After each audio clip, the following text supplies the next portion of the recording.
Friends, आज हम बात करने वाले हैं मॉडर्न हिस्ट्री के बारे में। इसमें हम डचों के बारे में भी बात करेंगे, पुर्तगालियों की भी कुछ बात करेंगे, इसमें अंग्रेजों के बारे में भी बात करेंगे।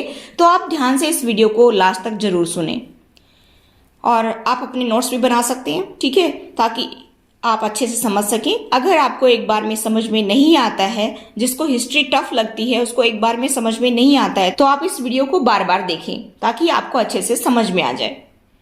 लेकिन आपको जब भी पढ़ाई करनी है तो सीरियस होकर के पढ़ाई करनी है। ऐसा नहीं कि आपने वीडियो को आधी अधूरी सुन लिया और फिर छोड़ दिया, इससे आपको कोई बेनिफिट नहीं मिलेगा।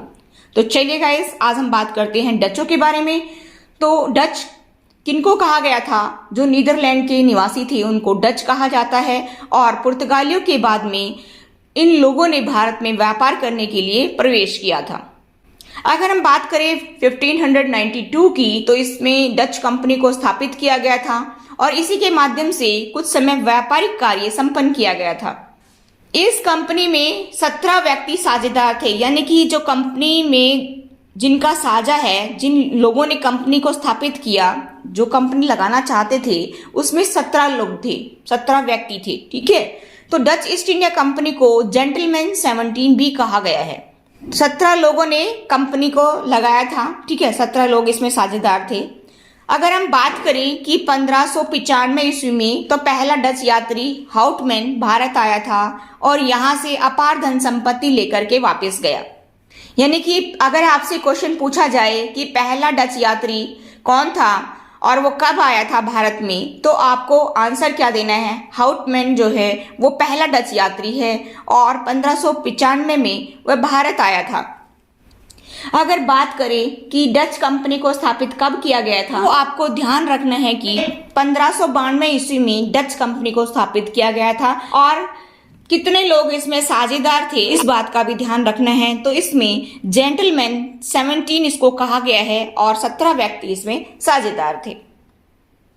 ये इंपॉर्टेंट पॉइंट्स है, इनको आपको ध्यान रखना है। और डच कब आए थे? पुर्तगालियों के बाद डच भारत में आए थे।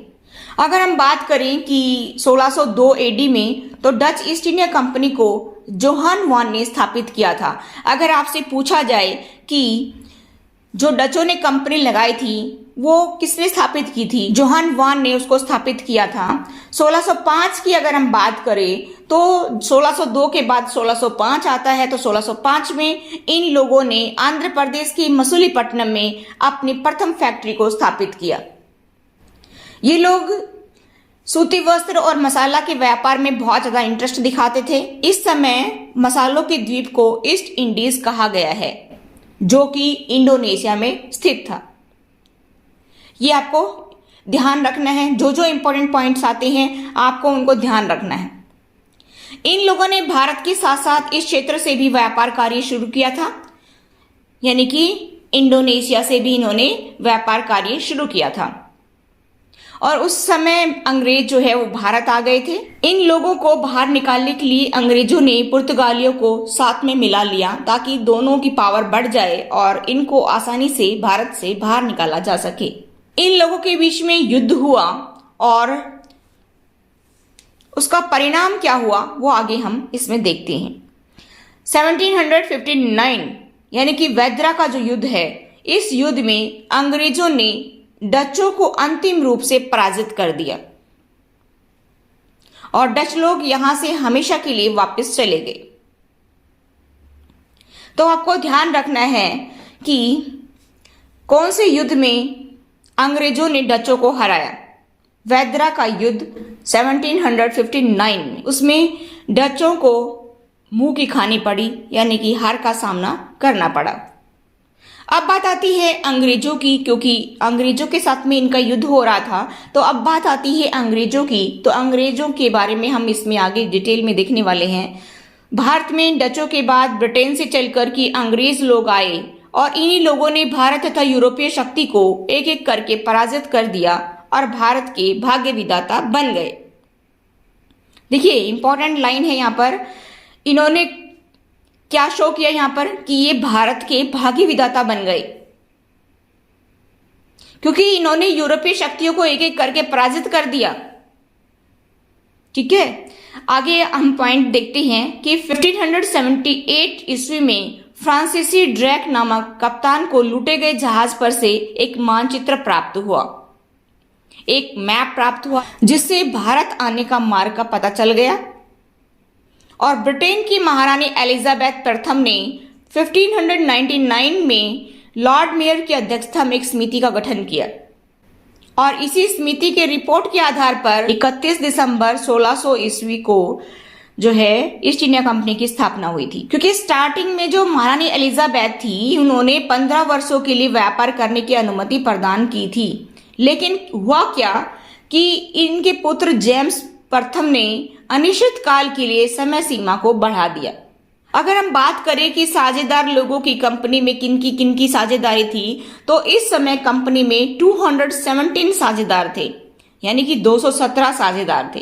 ईस्ट इंडिया कंपनी के स्थापना के समय में ब्रिटेन की महारानी एलिजाबेथ प्रथम और भारत के बादशाह अकबर थे, यानी कि ईस्ट इंडिया कंपनी की स्थापना के समय ब्रिटेन में जो है महारानी एलिजाबेथ प्रथम थी और भारत की बात करें तो बादशाह अकबर थे उस समय। ये आपको ध्यान रखना है। जेम्स प्रथम यानी कि ब्रिटेन के शासक का पत्र लेकर कैप्टन हॉकिंस मुगल बादशाह जहांगीर के दरबार में 1608 में आया था। अब हम बात करें कि ये कैप्टन हॉकिंस कौन है। यहाँ पर हमने कैप्टन हॉकिंस की बात की है। ये कैप्टन हॉकिंस हैं कौन, किस बला का नाम है ये? कैप्टन हॉकिंस फारसी भाषा के बहुत बड़े जानकार थे और ये अपने जहाज हेक्टर के साथ आया था। इसी जहाजी बेड़ा में रेड ड्रैगन नामक छोटा सा जहाज भी शामिल था। अब कैप्टन हॉकिंस को जहांगीर ने कौन सी उपाधि से सम्मानित किया, ये आपको ध्यान रखना बहुत जरूरी है कि जहांगीर के टाइम में कैप्टन हॉकिंस आए थे तो उन्होंने क्या किया, जहांगीर ने कैप्टन हॉकिंस को 400 का मनसब और खान की उपाधि से उनको सम्मानित किया था। अंग्रेजों ने अपनी पहली फैक्ट्री 1608 में सूरत में स्थापित की थी। ठीक, अंग्रेजों ने भारत में दूसरी फैक्ट्री मसूलीपट्टनम में 1611 में स्थापित की थी। ब्रिटेन के शासक जेम्स प्रथम के राजदूत के रूप में सर टॉमस रो व्यापारिक उद्देश्य को लेकर के मुगल बादशाह जहांगीर के दरबार में आया था और उन्होंने जो है व्यापार की अनुमति मांगी बादशाह जहांगीर से। देखिए, इसने केवल 3000 रुपया वार्षिक कर के बदले सभी क्षेत्रों में व्यापार करने की अनुमति प्राप्त कर ली। जब ईस्ट इंडिया कंपनी का क्षेत्र विस्तार हुआ तब इन लोगों ने 3 महत्वपूर्ण प्रशासनिक केंद्र की स्थापना की।